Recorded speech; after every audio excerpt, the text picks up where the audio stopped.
from Baltimore, Maryland. Oh, B-Dub. B-Dub, how you doing, man? I'm fantastic, fellas. How y'all doing? Doing good, doing good. I'm glad you called in. Got a story I want to get to with you.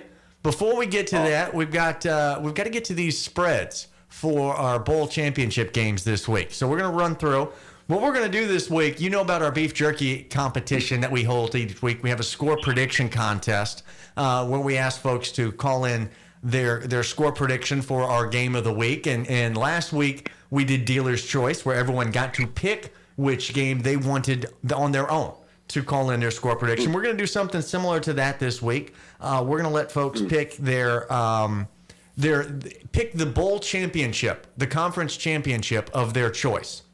So it can be any of the Power Five, it can be any of the Group of Five. So real quick, let's go through some of the Power Five conference championship spreads.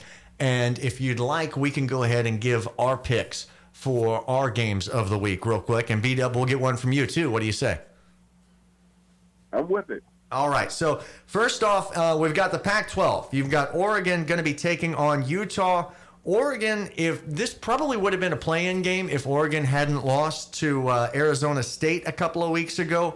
But Utah is still very much alive in the number 6 ranking. Utah is favored by 6.5 in this game. So if you want the Pac-12 as your bowl prediction game of the week, as your conference bowl pick of the week, then that is a 6.5 point spread for Utah. Baylor is taking on Oklahoma. This is where I'm going to go with my pick.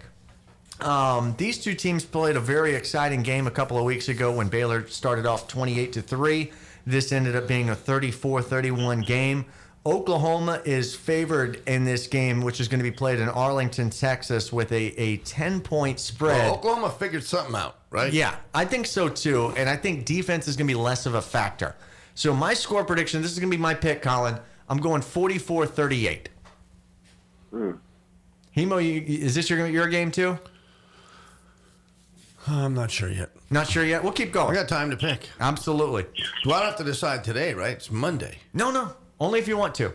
Georgia and LSU, that is going to be a 6.5 point spread in favor of the Tigers. By the way, as we talk about cats, I noticed an interesting statistic, Colin. Until the Bengals won yesterday, ever since that black cat showed up on the field in that game, what was that, a Thursday night game or a Monday night game? Monday night game. It was a Monday night game.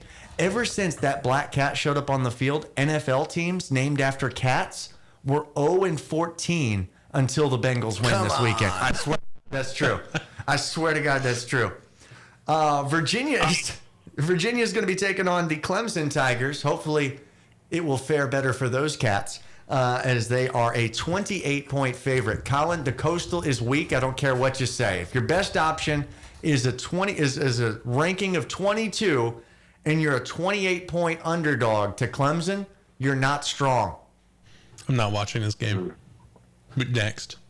Ohio State and Wisconsin rounding out the Big Ten. Fairweather fan over there, isn't he? Well, there should be a Virginia team in there, but there should be a Virginia Tech in there. But Yeah, I'm not wasn't going to be your Hokies. Wasn't going to be your I'm Hokies. not going to talk about it. Ohio State and Wisconsin in the Big Ten. Ohio State is a 16.5 point favorite. Colin, is that too much? Yeah, I think it's about right. What happened to Wisconsin this year? Right? I mean, they started out like gangbusters. I thought they were going to be making it to the big dance. Look good in that win over Minnesota. That's why I like them for closer than 16.5 against Ohio State. I don't think Ohio State's going to have one of these 70-point performances against Ohio State. I think it's going to be a little bit closer than that. Colin, where are you going with your pick? I'm going to go to our first of the group of 5 games, App Louisiana at App State. I'm going to take the Ragin' Cajuns to win the Sun Belt title 24-20. Nice. Predicting an upset, no less, as App State is rightfully so a 6-point favorite in that game. Bernard, any of these games stand out to you? Yeah, the one with the black cat on the field. he goes, I'm rooting for another black cat on the field. Ever since the black cat is on the field, man, that just sounds racist, man. It gotta was use a that as Halloween some thing. It's a material. superstition thing, man. I can't help Oh, what no, color the man. cat was. There's If a it was lot an of black orange cats tabby, out- it'd have been the same thing. There's a lot of black cats out there on the field. What are you talking about? Oh man. Yeah, we have to look that statistic up right there and see if that, It's on the field too, bro. It's correct. Exactly. I can confirm. Nobody's talking about them. Oh man, everybody just wants to blame it on the black cats. See what the kind of Exactly. trouble Bernard gets me into. See what kind of Oh, trouble, man.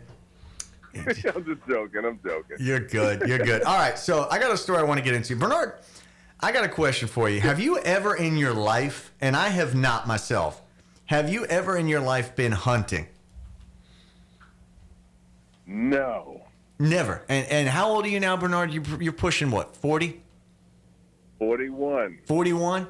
I've never in my life, at 38 years old, never once in my life have been hunting. Hemo, I'm pretty sure I know the answer to this. You've never been hunting, right? yeah, I have. You have been hunting? Yes. What'd you go hunting for? Oh, I wasn't. I can't even talk about the story, but it was a failure. Wait, this sounds like a great radio story. Tune in tomorrow. We'll have all the details. Not a Hunting hunter. for, were you hunting for young drunk girls at the bar? Yeah, really. No, just not a hunter. Are you a hunter, Bernard? No, I'm a hunter-gatherer. A gatherer. I like it. I like it. Colin's a hunter, but he's never actually gotten anything. So they that's why they call it's like fishing, Colin. They call it fishing. They don't call it catching. Mm-hmm. So really, he's Yeah, just but been you on lengthy walks into the woods. No, I've been in deer stands for a okay. long time, freezing my butt off, you- wondering while I'm here. Well, you got to be careful nowadays. They just show signs of when people are hunting deer. They have tuberculosis, like a high rate of tuberculosis in the deer that you hunt and people who eat. So you got to be careful with hunting deer. I thought you were talking about the hunters were coming out with tuberculosis. Like, what's going on in these woods, No, Colin? the actual deer. Yeah, the deer have We were talking about tuberculosis. deer. Yeah. And then, like now, I've been seeing a lot more pictures where they're killing grizzly bears and things like that on the web. So hunting is becoming really popular See, these days. that seems like a little bit more of a fair fight if you're hunting grizzly bear than if you're hunting a deer. I like the bear's chances. I always thought hunting to me is, guys sitting up in a tree stand silent with a scope and a rifle and there's Bambi walking by. That's Cold and that's nowhere. a sport? Cold, early morning, and nowhere to pee. That's what keeps me out of That's it. a sport? This sounds So, accurate. but Florence Teeters in Wisconsin, she managed to get through it okay. 104 years old. 104 years old, goes out hunting for the first time with her husband and bags her first deer. At 104 years old. This woman's armed and dangerous, Bernard. Yes, she Bernard is can outrun a champion. bullet. He's fine. Colin, who's our beast of the day? Deshaun Watson is the first player since Jim McMahon in 1985 to throw 3 touchdowns and record a touchdown in the same game. Deshaun Watson, beast of the night. There we go. Bernard, thanks for checking in.